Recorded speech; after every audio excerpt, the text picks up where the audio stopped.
एक राजाला अमर व्हायचे होते. त्याला मृत्यू नको होता.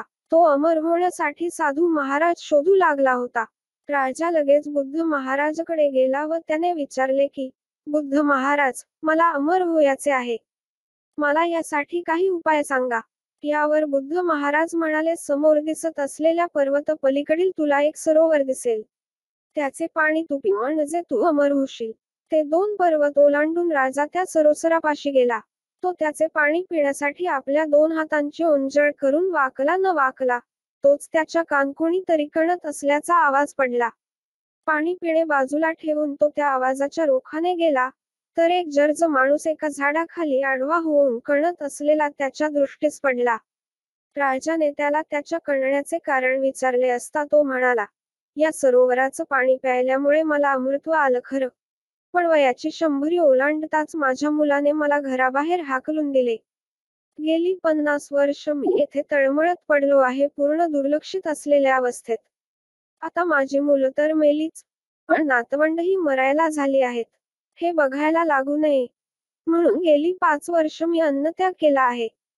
तरीही मी मरत नाही. त्या वृद्धाची माणसाची कहाणी ऐकल्यावर राजा स्वतः मनात म्हणाला, छे, नुसत्या अमृतवाला काही अर्थ नाही. म्हातारपणाशिवाय जर अमर झाले, तरच जीवनात मजा आहे. आपण त्याबद्दलचा उपाय तर साधूला विचारला पाहिजे. मनात असे ठरवून राजा पुन्हा त्या बुद्धकडे गेला आणि वृद्धत्वाशिवाय अमर होण्याचा त्याला उपाय विचारला.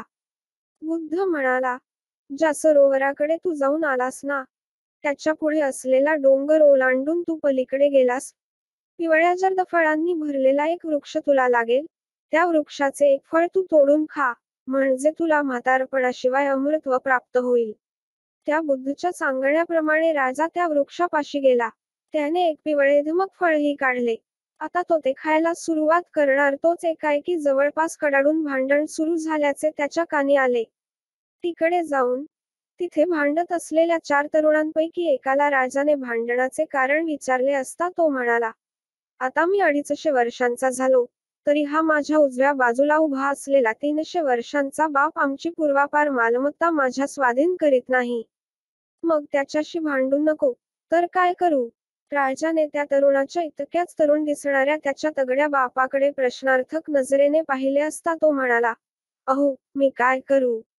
हा माझ्या उजव्या बाजूला ताठ उभा राहिलेला माझा 350 वर्षीचा माझा बाप जर ती मालमत्ता माझ्या स्वाधीन करील, तरच मी ती माझ्या मुलाला देऊ शकेन ना. यावर तो बापाचा बाप म्हणाला, यात माझा खरोखरच काही दोष नाही.